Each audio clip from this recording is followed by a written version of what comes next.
சந்தியா ஜானகி சீரியல்ல இப்போ ஒரு எக்ஸ்ட்ரானரியான எபிசோடு வந்திருக்குன்னே சொல்லலாம். மாயாக்கா மணி பத்மாவை பிடிச்சி கன்னத்திலேயே பலார் பலார்னு அடிக்கிறாங்க. வேற லெவலில் மாசா இருந்துச்சுன்னே சொல்லலாம். மிஸ் பண்ணாமல் ஃபுல்லுடையும் கேளுங்க. இந்த வீடியோ பிடிச்சிருந்துச்சுன்னா லைக் பண்ணிட்டு நம்ம சேனல் கண்டிப்பாக ஆதரவு தாங்க.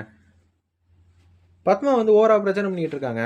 அந்த தோசை பஞ்சாயத்துனால இவ எப்படி என்கிட்ட தோசையெல்லாம் கேட்கலாம்? ஏண்டி சாதாரண ஒரு நெய் தோசை தானே கேட்டா, அதுக்கு ஏன் பத்மா இப்படி பண்ணிட்டு இருக்கேன்னு சொல்லும்போது பார்வதி கடுப்பாய் அந்த இடத்துல பேசுகிறாங்க. இவளுக்கு என்ன தகுதி இருக்குது தோசையெல்லாம் கேட்குறதுக்கு? ரகுராம்லாம் பார்த்துட்டு என்னடா அது, அப்போனா இந்த கல்யாணத்தில் டோட்டலாக பத்மாவுக்கு விருப்பமே இல்லை.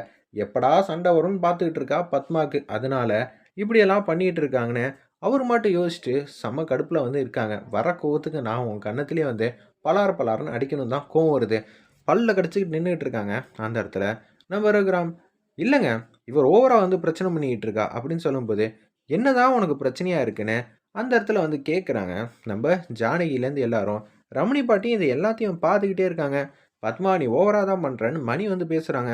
இருப்பினும் இவ என்கிட்ட மன்னிப்பு கேட்ட ஆகணும்னு பத்மா சொல்கிறாங்க. என்ன சொன்னீங்க? யார் யார்கிட்ட மன்னிப்பு கேட்கணும்னு மாயா கேட்டோன்னே, நீ தான் என்கிட்ட கேட்கணும். எதுக்கு நான் சாரி உங்கள்கிட்ட சொல்லணும்? எனக்கு ஒன்றும் புரியலையே. என்ன வேலை வாங்க பார்த்தல, நான் ஒன்றும் தப்பு பண்ணலையே அப்படின்னு உச்சகட்ட கோவத்தில் மாயா கண்ணெல்லாம் பெருசாக வச்சுட்டு அப்படியே பர்ஃபார்ம் பண்ணுறாங்க. இதை பார்த்தோன்னே பார்த்தீங்களா என்ன திமிரு இருந்தா என்ன எதிர்த்து பேசுவா? ஏன் பத்மா அவ என்ன உன்னை எதிர்த்து பேசுனா? அப்படியெல்லாம் எதுவும் நடக்கவே இல்லையேன்னு தான் சொல்கிறாங்க. அந்த இடத்துல நம்ம மணி, இல்லை மன்னிப்பு கேட்டு தான் ஆகணும். என் மேலே தப்பே இல்லாத விஷயத்துக்கு நீங்கள் சொல்கிறதெல்லாம் என்னாலலாம் கேட்க முடியாது. நான் போகிறேன்னு சொல்லிட்டு எல்லாரையும் தூக்கி எறிஞ்சிட்டு மாயா மாட்டுக்கு அவங்க ரூமுக்கு போகிறாங்க.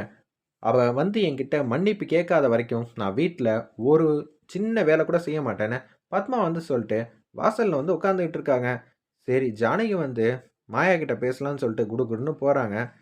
என்ன மாயா இப்படி கோவப்பட்டு பேசுகிறேன்? நான் என்ன பண்ணேன்? தோசை கேட்டது ஒரு தப்பா? அவங்க என்ன பண்ணியிருக்கணும்? என்கிட்டலாம் கேட்காத, நான் உன்னோட மாமியார், நான் எந்த வேலையும் செய்ய மாட்டேன், நீ தான் எனக்கு வேலை செய்யணுங்கிற மாதிரி சொல்லியிருக்கணும்.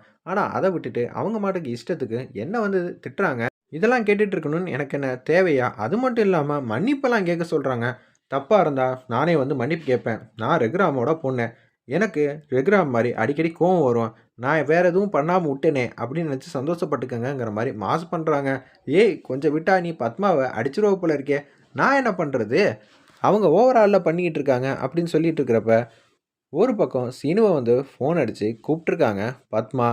ஏய் வீட்டில் மாயா பெரிய பிரச்சனை பண்ணிட்டா வாடா அப்படின்னு சொல்லிட்டு சாதாரண விஷயத்த பெரிய பிரச்சனையாக்கி அவங்க கடையில் வியாபாரம் பண்ண முடியாமல் அப்படியே பைக் எடுத்துகிட்டு வீட்டுக்கு வேக வேகமாக வந்துட்டு இருக்காங்க. நம்ம சீனோ ரகுராம் முன்னாடி நிற்கிறாங்க. நம்ம ஜானகி அம்மா, நான் போய் மன்னிப்பு கேட்க சொன்னேன், அவள் முடியாதுன்னு மூஞ்சிக்கு நேராக பேசிட்டா. நீங்கள் தான் பேசணும் பத்மா கிட்ட. சும்மானு இருக்கியா? பத்மாவுக்கு மாயாவை டோட்டலாக பிடிக்கல. அவள் இந்த வீட்டுக்கு மருமகளாக போகிறாங்கிற விஷயத்தை ஜீர்ணிக்க கூட முடியல. அவள் கண்ணிலேயே நான் இது எல்லாத்தையும் படிச்சுட்டேன். சாருமதி ஃபேமிலி பத்மாவை அசிங்கப்படுத்தி அவமானப்படுத்தியும் 10 பைசா கூட பிரயோஜனம் இல்லை. இப்போ என்னன்னா சாருமதி தான் அவள் வீட்டுக்கு மருமகள் ஆகணும்னு சொல்லிட்டு ஒத்த காலில் நிற்கிறா. இதெல்லாம் கொஞ்சம் கூட பிடிக்கல எனக்கு. நான்லாம் இதுக்கெல்லாம் பஞ்சாயத்தெல்லாம் பண்ணிகிட்டு இருக்கக்கூடாது.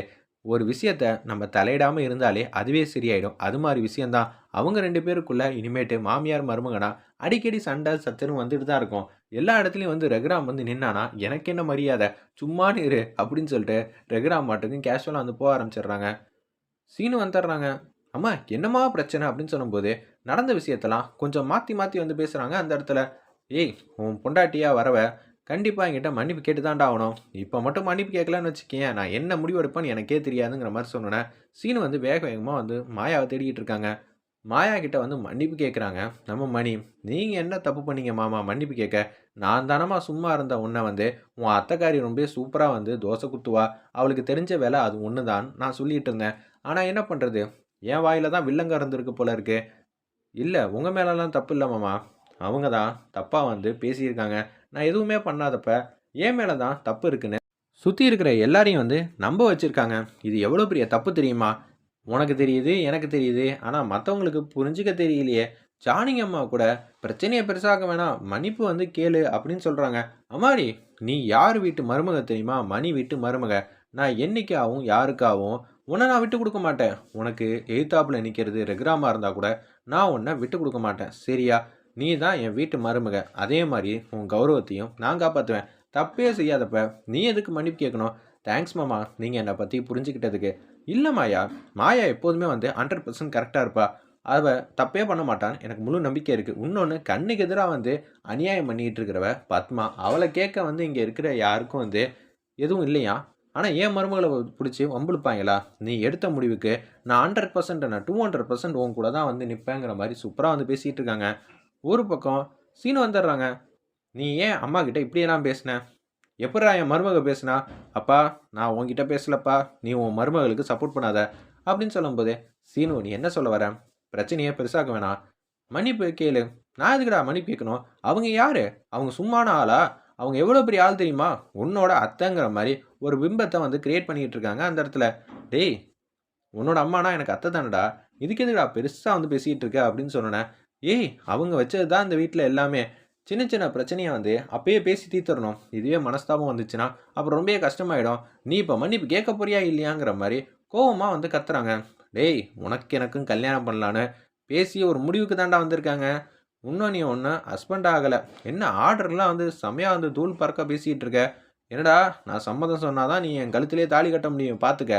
மாயா, நான் உனக்கு ஒன்று ஆர்டர்லாம் பண்ணல. முதல்ல சொல்கிறத கேளு. நம்மளோட கல்யாணத்தை பெரியவங்களால் முடிவு பண்ணிட்டு வந்துக்கிட்டே இருக்காங்க. இப்போ ஒரு சின்ன பிரச்சனையினால நம்ம 2 பேரும் கூட பிரிஞ்சிடக்கூடாது. அதுக்காக தான் நான் மல்லு கட்டிக்கிட்டு இருக்கேன் அப்படின்னு சீனு வந்து அண்டர்பல்ட்டி அடித்து பேசுகிறாங்க. சாரி சீனு, அதுக்கெலாம் வாய்ப்பே இல்லை அப்படின்னு சொல்லிடுறாங்க. இதை கேட்டோன்னு வந்து, ஏய் ஏன்டி நீ மன்னிப்பு கேட்க மாட்டேங்கிற? டேய், எதுக்குடா என் மருமக வந்து மன்னிப்பு கேட்கணும்? சாதாரண ஒரு தோசை வந்து கேட்டா, அத்தை நீங்கள் தோசை சூப்பராக குத்தி தருவீங்களே, எனக்கு ஒரு முறுமுறுன்னு ஒரு தோசை குத்தி தாங்க, உங்கள் கையால் சாப்பிட நான் கொடுத்து வச்சிருக்கணுங்கிற மாதிரி மாயா கேட்டதுக்கு அவள் பாத்திரத்தெல்லாம் தூக்கி போட்டுட்டு ஓவராக சீனெல்லாம் போட்டுக்கிட்டு இருக்கா உன் அம்மா. என்ன பார்த்துட்டு நான் சும்மா இருப்பேனா? ஏன்பா, மாயாவை சமாதானப்படுத்தி மன்னிப்பு கேட்கணும் தான் நான் இங்கே வந்தேன். ஏன்னா அம்மா எந்த வேலையும் செய்ய மாட்டேங்கிறாங்க. இதெல்லாம் வீட்டில் பெரிய பிரச்சனையாச்சுன்னா இப்பயே இப்படி இருக்குன்னு சொல்லி கல்யாணத்தில் நிப்பாட்டுறதுக்கு பிரச்சனையாயிடுன்னு நான் பேசினா, நீ என்னப்பா இப்படி பண்ணிகிட்டு இருக்க? மாயாவுக்கு சப்போர்ட் பண்ணிகிட்டு இருக்க? டேய், உனக்கு கல்யாணம் நடக்க போகுது. ஏன் மருமகளை நானும் பத்திரமா பார்த்துக்கணும்டா. அது எனக்கும் உரிமை இருக்குது, சரியா? ஏன் வீட்டு மருமகளை யாருடா இப்படியெல்லாம் பேசுகிறதுக்கு தகுதி இருக்குது? அவள் அத்தைக்காரி என்ன வேணான்னு சொல்லுவா, நான் பார்த்துட்டு சும்மா இருப்பேனா? என் பொண்டாட்டி வேணாலும் நான் அடிப்பேன் தவிர, ஆனால் அதுக்குன்னு இது மாதிரிலாம் பேசிகிட்டு இருக்காதான்னு சொல்லி மணி வந்து எச்சரிக்கிறாங்க அந்த இடத்துல. சரிப்பா, நீ சப்போர்ட் பண்ண ஆரம்பிச்சிட்டல, ஓகேங்கிற மாதிரி சொல்லிடுறாங்க. ரகுராம்லேருந்து எல்லாரும் வந்து சாப்பிட்ணும், நீ போய் எடுத்துருவான்னு பத்மா கிட்ட சொன்னோன்னே அவங்க எனக்கு என்னங்கிற மாதிரி உட்காந்துட்டு இருக்காங்க. மணி வந்து உச்சக்கட்ட கோபத்தில் வந்து இருக்காங்க அந்த இடத்துல. அப்பான்னு பார்த்து தான், ஏங்க என்னாலலாம் எந்த வேலையும் செய்ய முடியாது அப்படின்னு சொல்லி மணிக்கிட்ட வந்து பேசுகிறாங்க. இந்த அண்ணன் உனக்கு எவ்வளோ பெரிய உதவியெல்லாம் செஞ்சுருக்காங்கன்னு தெரியுமா? உனக்கு சாப்பாடு போட்டிருக்காங்க. அது உனக்கு ஞாபகம் இருக்கா? நம்ம 2 பேர் தனியாக நின்னப்ப நமக்கு துணையாக நின்று சாப்பாடு போட்டு இத்தனை வருஷம் நம்ம பிள்ளையும் பத்திரமா பார்த்துக்கிட்டு எல்லாமே செஞ்சுருக்காங்க. அவங்களுக்கு ஒரு வாய் சாப்பாடு போட மாட்டியான்னு சொல்லி மணி கோவப்பட்டு கேட்குறாங்க. மணி வந்து கடைசியாக வந்து கேட்குறாங்க, சாப்பாடு போட முடியுமா முடியாதா? விடுங்கங்கிற மாதிரி தான் ரகுராமும் சிவராமனும் பேசுகிறாங்க. அப்படியெல்லாம் விட முடியாது. என்ன பத்மா, எந்த முடிவும் சொல்லாமல் இருக்க? நான் தான் சொல்ல மாட்டேங்கிறேன்ல, என்னால் முடியாது அப்படின்னு சொன்னோன்னே கன்னத்திலே வந்து பலார் பலார்னு அடிக்கிறாங்க. நம்ம மணி வேறு லெவலில் மாசாக இருந்துச்சுன்னே சொல்லலாம். மிஸ் பண்ணாமல் பாருங்கள்.